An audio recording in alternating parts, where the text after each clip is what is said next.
In just a few moments, I'm not only signing the release of the J6 hostages, I'm signing other things that you're going to love. Oh, you're going to be happy reading newspapers tomorrow and the next day and the next day and the next day.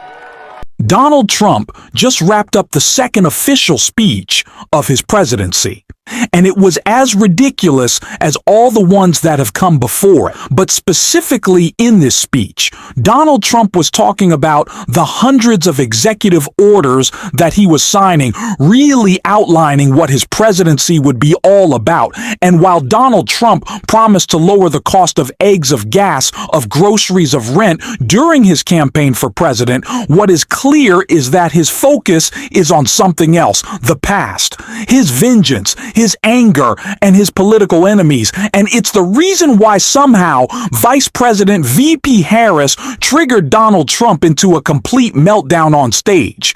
A collapse of his speech, if you would. Because he is just so upset with grievance, so obsessed with anger, and he just can't get past it. It was a ridiculous speech, and we are going to get into it all.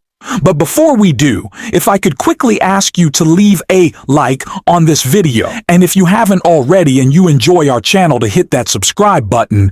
It goes a long way, and it really means the world to me. Now let's get into this first clip of Donald Trump's speech, which you might be able to guess what he's talking about. If not, we're going to talk about it after. Remember when we used to joke and kid when we were kidding, but we don't kid anymore? They want to watch the debates on television. They want to watch your favorite president on television. But the wind isn't blowing, so we can't watch television that night, Gladys. Remember? Gladys, I'm sorry, the wind is just not blowing. We're not watching Trump tonight. But I'm immediately withdrawing from the unfair, one-sided Paris Climate Accord ripoff. The United States will not sabotage our own industries while China pollutes with impunity. You know, China, I mean, look, they use a lot of dirty energy, but they produce a lot of energy. And when that stuff goes up in the air, you know, it doesn't stay there. It's not like you got a wall. We love walls, don't we? Not like you have a wall around and it doesn't. It floats into the United States of America after 3.5 to 5.5 days. So it didn't take too long. But in case you were wondering, windmill talk is back. Yes, Donald Trump is raging against his greatest enemy, windmills. Not understanding, once again, that just because the wind isn't blowing doesn't mean that energy isn't stored up from the wind that blew before. How is this man president again? He doesn't understand anything, but just acting ridiculously, railing against the Paris Climate Accords, which Donald Trump just pulled out of as one of his first moves as president. This is just great, isn't it? We're hours into this thing, and it is already painful because Donald Trump and it didn't stop there with the nonsense from Trump. As we can see in this clip right here, all over the world, they're emptying their prisons into our country. They're emptying their mental institutions into our country. It stops as of 1 o'clock this afternoon, okay? It's a man of many misunderstandings, and one of them is about mental institutions and insane asylums, and how that's different from people seeking asylum in our country. You would think that the God who claims that he is the only one who can fix a border problem that doesn't exist, and a border problems that he actually helped create by blocking the bipartisan border bill. But that's a whole different story that clearly didn't resonate with enough people, because now we're in this ridiculous situation again. But Donald Trump, just again, out of his mind, out of control. We're going to get his real just anger and beef with VP Harris in just a second. But before we do, like I said, Trump focused on you can tell he is right here. And you know, tonight I'm going to be signing on the J6 hostages, pardons, to get them out. And as soon as I leave, I'm going to the Oval Office and we'll be signing pardons for a lot of people, a lot of people. The fact that we have to hear people applaud him, saying that he's freeing the January 6th hostages, you mean the violent criminals who went to our Capitol to smear feces on the wall and beat up police officers. We not a lot of back in the blue there, kind of just supporting the poo smearing people. It's tough. It is a tough start. Not one mention of eggs, groceries, gas, rent, prices. None of that from Donald Trump. But what he did want to talk about was VP Harris. Let's take a look. Ultimately, Kamala. Has anyone ever heard of Kamala?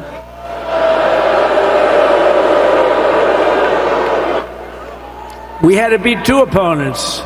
You know, we had to beat Biden, and we beat him. Now he goes on top. The guy was like 39 points down. I think I could have beaten Trump. They should have left me, and I would have beaten. No, his debate performance wasn't the best, right? That's what killed him. And then they had to change, and that's like you get into a fight. The great Dana White spoke last night. We love Dana White, right? UFC. That's like he puts in two fighters. One of them's getting creamed, getting really beaten, and they say, all right, take him out. Let's put somebody else in to finish up the fight. That's what they did to us. This man could not be more caught up in the past. He's president. It's not going to get any easier to say, and he's still focused on his debate with President Biden. He's still talking about how angry Kamala Harris made him. It's still rattling around in his brain, and thank goodness VP Harris continues to say this, and I'm glad that she does that. She's not going anywhere, because Trump will not be able to sleep at night knowing that VP Harris is existing. And calling him out every single day couldn't deal with the fact that she was looking him in the eye at the debate that they had. But he is just so caught up in the past, and what's so important about that is to continue to reiterate to people the presidency that low information, low propensity voters, the president that they thought that they were getting was one focused on jobs, one focused on lowering costs, one focused on making an economy boom, which is what Joe Biden and VP Harris did. And the president that they're getting is a stumbly old man obsessed with grievance and his friends on Fox. So much so that he's putting them in his cabinet and letting his billionaire buddies, his new billionaire buddies, make as much money as has ever been made in human history. That is what this presidency is about, and that is a message that we have to continue to drive home, and a message that was in part really well put by our friends at MSNBC right after Donald Trump's inaugural address. And so I want to hear from them, because I thought they made some really great messaging points, especially Rachel Maddow right here. The second inaugural address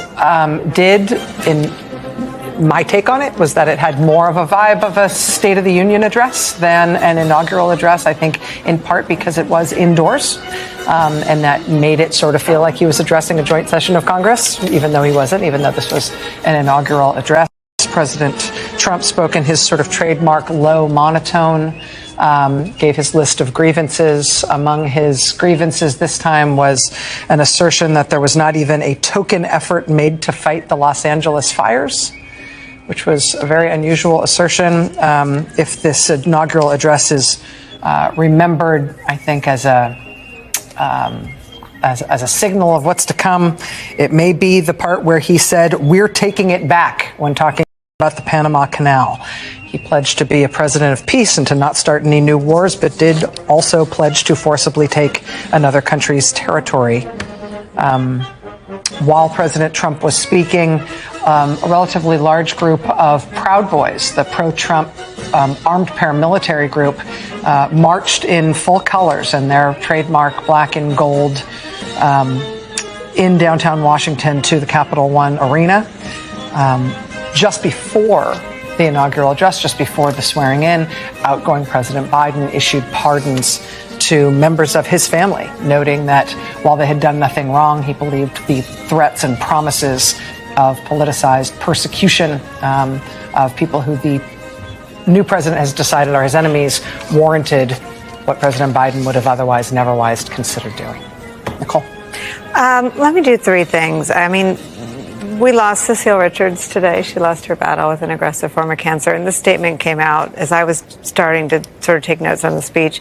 Her family quoted her and said, if you'd like to celebrate Cecile today, we invite you to put on some New Orleans jazz, gather with friends and family over a good meal, and remember something she said a lot over the last year. It's not hard to imagine future generations one day asking, quote, when there was so much at stake for our country, what did you do? The only acceptable answer is everything we could.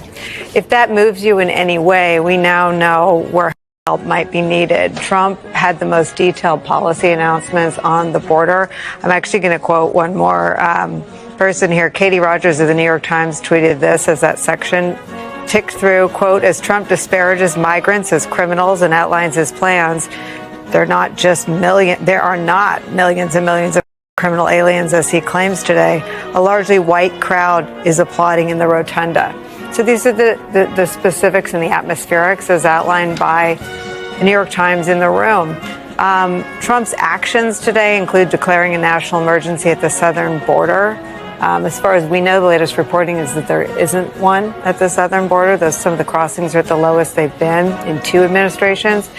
He announced that troops will be sent to the southern border and a designation of cartels as, quote, foreign terrorists. He also invoked the Alien Enemies Act and said it'll be used to target gangs.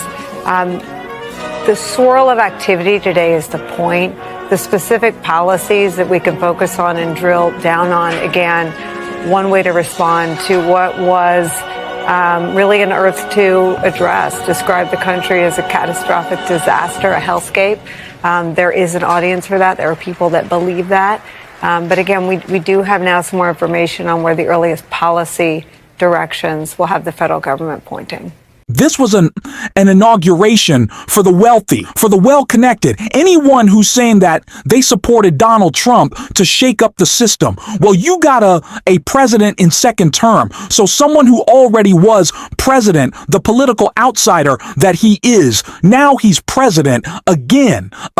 You got J.D. Vance, the Silicon Valley angel investor guy, don't really know if he's an outsider, shaking things up. And then you got a bunch of billionaires.